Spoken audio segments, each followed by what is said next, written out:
బాగుందన్న. బాగుందా? చాలా వ్యతిరేకత వచ్చింది కదా. సూపర్ 6 అన్నారు, ఎవరికి ఆగం వచ్చింది? చేసిరని అంటారు. ఎవరికి వచ్చింది వ్యతిరేకత? పవన్ కళ్యాణ్ కు, చంద్రబాబు నాయుడు రాలేదు. రాలేదా? రాలేదు, జగన్ మీద వచ్చింది. అందుకే 11 సీట్లు ఇచ్చారు. లాస్ట్ టైం నేను వేసినప్పుడు జగన్కి వేసాను, ఆయన నాకు నచ్చలేదు.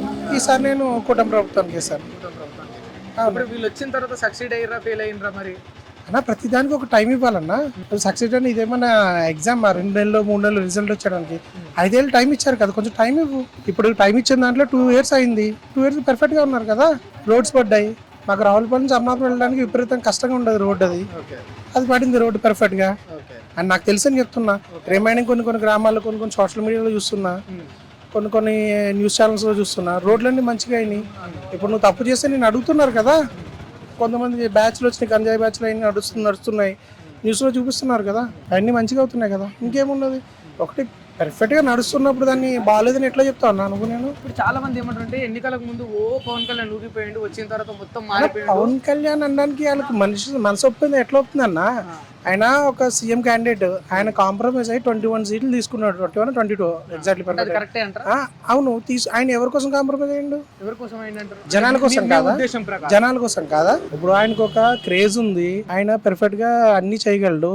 ఆయన కూడా ప్రజల కోసమే కదా చంద్రబాబు నాయుడుతో కలిసింది. ఆయనతో కొన్ని కలిసిన తర్వాత ఏమైనా చేయలేదా? వ్యక్తిగత స్వలాభం కోసం, డబ్బుల కోసం. ఎవరు స్వలాభం? ఆయన డబ్బులు కరువా? ఆయన డబ్బులు కరువు. ఎవడైతే అన్నాడు వాడి దగ్గర ఉన్నాయి డబ్బులు అంటే, ఈ మాట మాట్లాడిన దగ్గర డబ్బుల కోసం రాజకీయానికి వస్తున్నాడు ఎవడన్నా? చెప్పన్నా, డబ్బుల కోసం వస్తున్నాడు ఎవడన్నా రాజకీయానికి? ఆయన దగ్గర డబ్బులు లేవా? ఒక సినిమా చేస్తే ఒక 25 కోట్లు వస్తాయి అనుకున్నా. ఆయనకి ఏందన్నా? ఇప్పుడు రోడ్డు మీదకి వెళ్తావు, ఎంతోమంది కాళ్ళు మొక్కుతారు, దండం పెడతారు, ఇంకా ఆడికి ఏందో చెప్పు? ఆయన వీరే వాళ్ళతో తిట్టించుకోవాలా? ఎందుకు చెప్పు? జనాల కోసమే కాంప్రమైజ్ అయిందంటారా? అవును, ఖచ్చితంగా అంతే. మరి అంటే ఇప్పుడు పవన్ కళ్యాణ్ గారు డిప్యూటీ సీఎం హోదాలో ఉంటే మరి ముఖ్యమంత్రి పదవిని వదిలేసుకున్నట్టే. మరి అనుకున్నవన్నీ చేయగలుగుతారు ఒక డిప్యూటీ సీఎం? ఎందుకు చేయట్లేదు? నీకేం చేయలేదు అనిపించడానికి చంద్రబాబు నాయుడు గారు పర్మిషన్ తీసుకోవాల్సి ఉంటది కదా అన్న. ఒక విషయం అన్న, ఇప్పుడు చంద్రబాబు నాయుడు గారు కూడా ప్రతి దాంట్లోకి అన్ని చూడలేరు కదా, దానికోసం కదా ఏ శాఖ మంత్రిని పెట్టింది. ఏ శాఖలో ఉన్న ఆ శాఖ మంత్రి చూసుకుంటాడు కదా, ఆయన కింద ఉన్నటువంటి కలెక్టర్స్ ఉంటారు కదా, వాళ్ళు సలహాలు ఇస్తారు కదా. ఇఫ్ ఇన్ కేస్ ఏదైనా ఎమర్జెన్సీ బాగా సీరియస్ అయినప్పుడు చంద్రబాబు నాయుడు ఇన్వాల్వ్ అవుతారు. ఆయన ఇన్వాల్వ్ అవ్వరని చెప్పరు, ఆయన సైన్ లేకుండా అవుతుందని చెప్పట్లేదు నేను. ప్రతి శాఖకు ఒక మంత్రిని పెట్టినప్పుడు ఆ టెరిటరీకి సంబంధించిన ఆయనే చూసుకుంటాడు కదా, దానికోసం ఎందుకు అవ్వట్లేదు అనుకోవాలి. ఇప్పుడు పవన్ కళ్యాణ్ గారు ఆశయాలన్నీ కేవలం డిప్యూటీ సీఎం గా ఉండి నెరవేర్చగలుగుతాడా అనేది ఇక్కడ క్వశ్చన్ అన్న. ఈ మాట ఎవరు అడిగారు? నువ్వు అడుగుతున్నావా బయట వాళ్ళు? బయట వాళ్ళు అనేది నా దృష్టికి వచ్చింది. మీకు అన్నప్పుడు ఆయన సినిమాలు చేస్తున్నప్పుడు ఎంత డొనేషన్ ఇచ్చిండు కౌంట్ ఉంది అన్న మీ దగ్గర? ఏమన్నా? నా దగ్గర కూడా లేదనుకో. ఆయన ఇచ్చిండు అయితే నిజం కదా, ఎందుకంటే మీ న్యూస్ ఛానల్ అయితే అబద్ధం చెప్పారు కదా. ఆయన ఇచ్చింది ఉంది కదా. సో మరి ఆ డబ్బులు ఎక్కడి నుంచి వచ్చినాయి? రాజకీయాల నుంచి వచ్చింది. ఆయన అంతకుముందు ఆయన ఎమ్మెల్యే చేసిన, ఎంపీ చేసిండా? సినిమాల నుంచి వచ్చినాయి కదా. ఆయన మొన్న కూడా ఏదో ఇంటర్వ్యూలో చూశాను నేను, మొన్న లాస్ట్ సినిమా వరకు కూడా ఆయన అప్పులు కట్టుకోవడానికి సరిపోయింది అన్నారు. ఆయనకి ఎక్కడ ఉన్నాయన్న? ఓజీ సినిమా వరకు కూడా పాపం కష్టపడుతూనే ఉన్నాడు కదా. మొన్న ఒక హిట్ వచ్చింది ఓజీ సినిమాకి, అప్పుడు కొన్ని పైసలు వచ్చి ఉండొచ్చు. అప్పటి వరకు అయితే రాజకీయాలు ఏం లేడు కదా, పదవులు లేవు కదా. మొన్న వచ్చింది కదా పదవి. ఒక పార్టీని మెయింటైన్ చేయడానికి ఎంత కష్టం అవుతుందన్న? ఎన్ని వెహికల్స్ ఉంటాయి, ఎంతమందికి భోజనాలు అవి పెట్టాలి, ఎట్లా వస్తాయి పైసలు? మిమ్మల్ని వ్యక్తిగతంగా ఒకటి అడుగుతున్నా, చెప్పండి. పవన్ కళ్యాణ్ అంటే ఒక విప్లవాత్మకమైన వ్యక్తిగా కనిపించేది ఎన్నికల ముందు వరకు. ఇప్పుడు సనాతన ధర్మం అని దాని వెంటే ఎక్కువ ఆముసుగులోనే ఉండిపోతుండు కదా. సనాతన ముసుగేముందన్న? నిజం అది. సనాతన ధర్మం ముసుగు ఎందుకు అవుతుంది? నా ధర్మం నాది, నీ ధర్మం నీది. హిందువుల ఓట్ల కోసమే సనాతనం అనే ముసుగును కప్పుకున్నాడు అనేది విమర్శ వచ్చింది. ఇప్పుడు ఆయన సనాతన ధర్మం కోసం మాట్లాడింది గెలిచిన తర్వాత గెలవక ముందా? నువ్వు ఈ టాపిక్ పెట్టింది గెలిచిన తర్వాత గెలవక ముందా? గెలిచిన తర్వాతనే ఆయన సనాతన ధర్మం. సో ఇప్పుడు ఆయనకి అయితే ఇప్పుడు ఎలక్షన్లో పాల్గొల్సిన పని లేదు కదా. మీరు అన్నదే కదా, మీరే చెప్పారు ఆన్సర్. గెలిచిన తర్వాత సనాతన ధర్మం కోసం మాట్లాడు, అది తగిలిన దెబ్బల కోసం మాట్లాడుతున్నాడు ఆయన, అంతే. బంగ్లాదేశ్లో మొన్న పాపం ఎవరో చనిపోయారు. ఆయన ఎవడైనా మాట్లాడిండా? ఆయన ఒక్కడే మాట్లాడాడు, తప్పేముంది? నరేంద్ర మోడీ దగ్గర మెప్పు కోసం అని విమర్శలు కూడా వస్తున్నాయి అన్న. ఒకడు మాట్లాడలేదు, ఇంకొకటి మాట్లాడిన వాడిని మెచ్చుకో, మాట్లాడలేని వాడిని తిట్టు. మాట్లాడిన వాడి కోసం ఎందుకు మాట్లాడుతున్నావు నువ్వు? ఇప్పుడు పవన్ కళ్యాణ్ మాట్లాడాడు, ఆయన ముందుకు వచ్చాడు, I'm standing on for Sanatani అని చెప్పిండు ఆయన.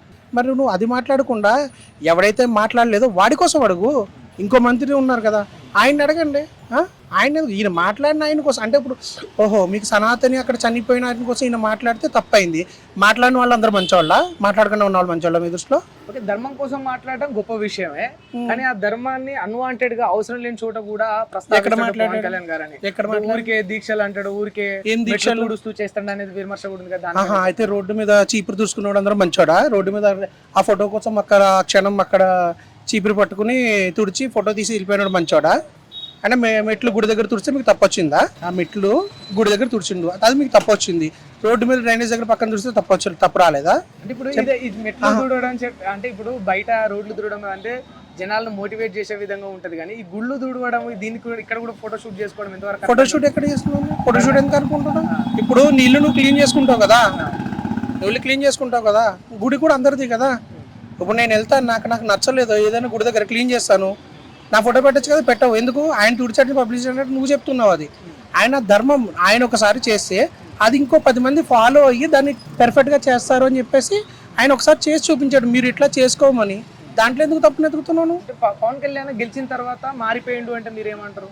స్టైల్ మార్చిన, హెయిర్ స్టైల్ మార్చిన అని చెప్తున్నాను. హెయిర్ స్టైల్ కాదు, మాట తీరు, ఆయన యొక్క సిద్ధాంతాలు. అంటే కుల ప్రస్తావన లేని రాజకీయం చేస్తా, మత ప్రస్తావన లేని రాజకీయమే చేస్తా, అందుకోసమే జనసేన పుట్టింది అన్నాడు. అంతకుముందు ఎవరు మాట్లాడలేదు ఇదే మాటలు, అంతకుముందు ఇదే డైలాగ్ ఎవరు మాట్లాడలేదు. అందరిలాగే పవన్ కళ్యాణ్ ఒప్పుకుంటున్నారా? అందరిలాగే ఎందుకని ఉంటున్నాను? ఇప్పుడు ఇంతకు ముందు మీరు మాట్లాడలేదా అని అడిగాను మిమ్మల్ని.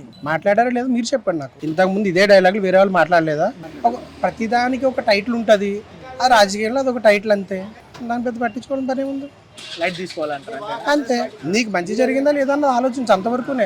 ఆడేం మాట్లాడాడు, ఈడేం మాట్లాడాడు, ఎందుకు నీకెందుకు నాకెందుకు? అంటే ఉపయోగం ఏమి మనకు ఉండనప్పుడు at the same time Pawan Kalyan గారికి కూడా ఏమి ఉండదు కదా. ఎందుకు ఉండదు ఉపయోగం? అంటే మంచి మాట్లాడిన దాంట్లో తప్పు తీయడం ఎందుకు అని అడుగుతున్నాను నేను. అంటే ఇప్పుడు ఇవాళ సనాతన ధర్మం వైపు స్టాండ్ తీసుకున్న పవన్ కళ్యాణ్ గారు రేపు మళ్ళీ ఇంకో మతం వైపు స్టాండ్ తీసుకోరు, మళ్ళీ దీన్ని అంటే నీకు ఇప్పుడు ఈయన వేరే మతానికి అన్యాయం జరిగినప్పుడు ఎప్పుడన్నా మాట్లాడలేదని నీకు ఏమైనా అనిపించిందా? అంటే సుగాలి ప్రీతి కేసు తీసుకోండి, సరే మతాల విషయం పక్కన పెడితే ఒక ఆడబిడ్డ కేసు గతంలో అంతగానో అరిచి గీపెట్టి ప్రజలపై పంత స్టాండ్ తీసుకున్న గొప్ప వ్యక్తే ఇవాళ ఎందుకు దాన్ని మర్చిపోయాడని విమర్శ అన్న. ఎగ్జాక్ట్ ఆ కేసు కోసం అయితే నాకు ఎగ్జాక్ట్లీ తెలియదు, నాలెడ్జ్ లేకుండా మాట్లాడద్దు. దానికోసం అయితే అసలు నాకు తెలియదు, నేనేమో ఆ నాలెడ్జ్ లేకుండా నేను సమాధానం చెప్పలేను. అంటే పవన్ కళ్యాణ్ గారు ఏదన్నా ఇచ్చి తప్పింది అయితే మీరు సింపుల్ గా తెలియదు అని అంటారు, అంతేనా? ఎవడు చెప్పాడు? నువ్వు దానికోసం నాకు వివరించు, నేను ఒకసారి ఎంక్వైరీ చేసుకున్నాను, నా నెంబర్ తీసుకో, తర్వాత మాట్లాడు. 30,000 మంది ఆడబిడ్డలు తప్పిపోయారు, వాళ్ళ గురించి పట్టుకోలేదు జగన్మోహన్ రెడ్డి అని ఓపెన్ గా పవన్ కళ్యాణ్ గారు అడిగారు కదా. అవునా? లిస్ట్ ఇచ్చి మరి ఆయన లాస్ట్ టైం 5 సంవత్సరాలు సీఎం కింద ఉన్నారు కదా, మరి ఆయన ఎందుకు చేయలేదు? 30,000 మంది ఎవరి హయాంలో తప్పిపోయారు? నేను చేయలేదని దించేశారు. ఎవరి హయాంలో తప్పిపోయారని అడుగుతున్నా. మరి తప్పెవడు చేశాడు?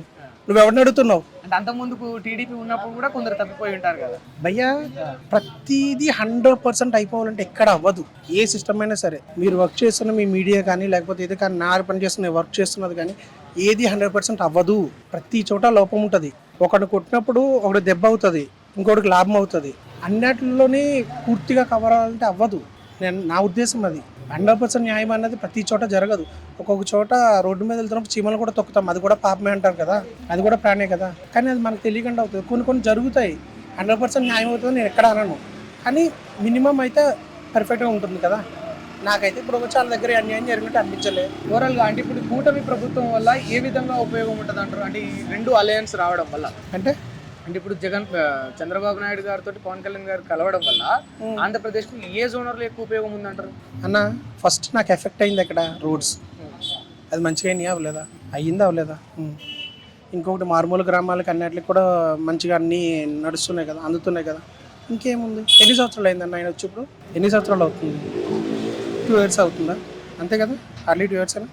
ఇంకా 3 years ఉంది. నీకేం కావాలి అడుగు, జరగకపోతే అప్పుడు అడుగు. నీకేం కావాలో తెలియకుండా అది చేసినావు ఇది చేసినావు, ఇన్ని మోసాలు చేసినావు అన్ని మోసాలు చేసినావు, సాక్ష్యాలతో రా అబ్బా, సాక్ష్యాలతో రా, కోర్టులో పెట్టుకో, లేకపోతే జనాల భజన పెట్టు, ప్రూఫ్లు పెట్టు, వీడియోలు పెట్టు. ఎవడొద్దన్నాడు? అవన్నీ పెట్టకుండా నేను మీరు చెప్తాను భయ్యా నువ్వు 10 మందిని మోసం చేసేలా అని చెప్పేసి నమ్ముతారా? మరెందుకు? సాక్ష్యం తీసుకురా. నోటి మాటది ఏముంది, నేను కూడా మాట్లాడతా, వాడేదవా వీడేదవా అని. సాక్ష్యం ఏది? ఇప్పుడు ఈ వైసీపీ వాళ్ళ దగ్గర ఏ సాక్ష్యాలు లేకుండానే జస్ట్ అలిగేషన్ చేస్తున్నా అంటారు కదా. అదే చెప్తున్నాను భయ్య, దేనికైనా వైసీపీ అయినా ఎవడైనా ఏ పార్టీ అయినా నేను ఒకటే మాట్లాడుతున్నా, దేనికైనా నువ్వు ఆయన తప్పు చేశాడని నమ్మకున్నప్పుడు కోర్టులు ఉన్నాయి కదా, జనాలు ఉన్నారు కదా, ప్రూఫ్ తీసుకొచ్చి మాట్లాడు. నీకు నీ వెనక నీ అందరూ స్టాండ్ బై ఉంటారు, నీకు జనం నీ దగ్గర. నువ్వు అది లేకుండా నువ్వు మాట్లాడితే ఎట్లాగా? సరే అన్న, జగన్మోహన్ రెడ్డి గారి కోసం అంటున్నారు. వైఎస్ రాజశేఖర రెడ్డిని తిట్టినోడు ఎవడన్నా ఉన్నాడా? వైఎస్ రాజశేఖర రెడ్డి గారిని ఎవరైనా తిట్టినోళ్ళు ఉన్నారా? ఆయన చెప్పండి. ఆయన నాకు తెలిసి కాపులకి ఫస్ట్ టైం ఆయన స్కాలర్షిప్ ఇచ్చారు ఆయన, నేను డిగ్రీ చదువుతున్నప్పుడు. అంతకుముందు ఎవరికి ఇవ్వలేదు. అప్పుడు మా ఫ్రెండ్స్ అందరూ కూడా చాలా హ్యాపీ ఫీల్ అయ్యారు. ఆయన ఇప్పుడు మరి అటువంటి ఆయన ఎవరు తిట్టలేదు. ఆరోగ్యశ్రీ వచ్చింది, ఆయన తిట్టారా? అండ్ మళ్ళీ తర్వాత కొంతమంది నా ఫ్రెండ్స్లో కూడా ఎంబీఏ చదువుకోవడం, దానికి డబ్బులు లేవు ఇంజనీరింగ్ చదువుకోవడానికి, అప్పుడు రీఎంబర్స్మెంట్స్ వచ్చినాయి. ఆయన ఎవరైనా తిట్టారు ఇప్పటివరకు? మీరు ఒక్కళ్ళు చూపించండి ఆయన తిట్టిన వాళ్ళు. చనిపోయాడని కాదు, తిట్టారా? మరి ఈయన ఎందుకు తిడుతున్నారు? నిజంగా ఒక విషయం అనడానికి అంటే బిగ్గెస్ట్ రీజన్ ఏంటంటే ఎక్కడ ఒక పెద్ద తప్పు ఇక్కడ జరిగి ఉంటుంది అనేది ఉంటుంది కదా. పెద్ద తప్పు అంటే అన్న, ఒకటి తప్పు పెద్దదా చిన్నదా అన్నది కాదు. ఒక చిన్న దెబ్బ కూడా మనకి గట్టిగా తగలొచ్చు, చిన్న కంకర రాయి ఉండొచ్చు. జరిగింది ఏదై ఉంటది అంటే జనాల్లో ఎందుకు వ్యతిరేకత వచ్చి ఉంటుంది అనేది. ఎందుకు వ్యతిరేకత అంటే అన్న, నేను ఇప్పుడైతే ప్రస్తుతానికి హైదరాబాద్లో ఉంటున్నా. అక్కడ లోకల్లో నాకు ఫ్రెండ్స్ అయ్యి చెప్పిన దాని ప్రకారం ఏంటంటే, అక్కడ లోకల్లో కొన్ని భయాలు పట్టుకున్నాయి. భూమి మీద ఒకటి ఏదో అలిగేషన్ వచ్చింది, అప్పుడు దానికోసం భయం పట్టుకుంది. అండ్ నా కళ్ళ ముందు తెలిసేది మెయిన్ రోడ్లు, దానికి అది నాకు తెలిసింది. అండ్ అనవసరమైన సంక్షేమ పథకాలు కొన్ని అనిపించింది, నాకు అనిపించింది చెప్తున్నా. అది వాళ్ళకి అవసరమై ఉండొచ్చు, నాకు అనిపించింది. దాని బదులు వేరే దాని మీద ఇన్వెస్ట్ చేసి ఉండొచ్చు. అండ్ మోరవర్ కలిసి రాకపోయి ఉండొచ్చు ఆ టైంలో ఆయనకి. మధ్యలో కొన్ని 2 years కోవిడ్ వచ్చింది. అండ్ ఇంకొకటి మెయిన్లీ ఒక రాజధాని ఏదో ఒకటి ఫిక్స్ చేసి ఉండాలి. ఆయన చంద్రబాబు నాయుడు గారు ఏదో ఒకటి కట్టారు, బిల్డింగ్ ఆయనకు నచ్చలేదు. ఫస్ట్ ఈ బిల్డింగ్ నుంచి డిస్ట్రక్షన్ స్టార్ట్ చేస్తున్నా అన్నాడు. మొత్తం దాన్ని అంతా కూల్చేసాడు. అది దాన్ని అలాగే ఉంచి వాడుకోవచ్చు కదా అనిపించింది నాకైతే. ఇప్పుడు ఆల్రెడీ ప్రభుత్వ డబ్బుతోటే కట్టిందే కదా అది, అంటే ప్రజలదే కదా, దాన్ని ఎందుకు కూల్చడం? వేరే దానికి వాడుకోవచ్చు కదా, అట్లా అనిపించింది నాకు. అంటే వీళ్ళిద్దరి మధ్యలో డిఫరెన్స్ ఏంది, పవన్ కళ్యాణ్ కు జగన్మోహన్ రెడ్డికి మీకు తెలుసు అన్న? పవన్ కళ్యాణ్కి జగన్మోహన్కి డిఫరెన్స్ అంటే నేను చెప్పలేను కానీ అన్న, చంద్రబాబు నాయుడు గారికి ఈయనకంటే నాకు తెలుసు. చంద్రబాబు నాయుడుకి ఎందుకంటే నాకు తెలుసు అన్న, ఎందుకంటే నాకున్న దాన్ని బట్టి, అంటే నాకున్న దాన్ని ఈయన అడ్మినిస్ట్రేషన్ బాగుంటుంది అని చెప్పేసి మా ఫాదర్స్ నుంచి కూడా ఇప్పటి నుంచి అందరూ చంద్రబాబు నాన్నగారు వాళ్ళకి చెప్తారా ఆయనది బాగుంటుంది అని చెప్పేసి మా తాతగారు కానీ మా నాన్నగారు కానీ చెప్పడం కానీ, ఇది అందరూ కూడా అడ్మినిస్ట్రేషన్ బాగుంటుంది అని చెప్పేసి అన్నారు. అప్పుడు వైఎస్ రాజశేఖర రెడ్డి గారిది వ్యవసాయ పరంగా బాగుంటుంది అని చెప్పేసి అని అన్నారు. రైతుల పరంగా చాలా బాగా చేశారని చెప్పేసి అని అన్నారు. అండ్ ఆయనది నేను చూశాను, చంద్రబాబు నాయుడు గారిది కూడా చూశాను. వాళ్ళిద్దరిది నాకు తెలుసు. పవన్ కళ్యాణ్ గారు ఇప్పుడు వచ్చారు రాజకీయాల్లోకి, ఇప్పుడు నువ్వు ఎట్లా డిసైడ్ చేస్తావు? ఏదైనా అంతే కదన్నా, వచ్చిన 2 రోజుల్లోనే నువ్వు సెంచరీలు కొట్టేయాలి అంటే కష్టం కదా. నువ్వు ఏదైనా టైం ఇవ్వాలి. టైం ఇవ్వకుండా నువ్వు వచ్చేసి పవన్ కళ్యాణ్ అంటే, సరే ఆయనకి యాక్టింగ్లో చెప్పను, నేను చెప్తా. ఆయన ఎన్నో సంవత్సరాల నుంచి ఉన్నాడు కాబట్టి. అంతేగాని పాపం ఆయన వచ్చి 2 సంవత్సరాలు అయింది, నువ్వు చేయలేదు అంటే ఎవడు చెప్తాడు?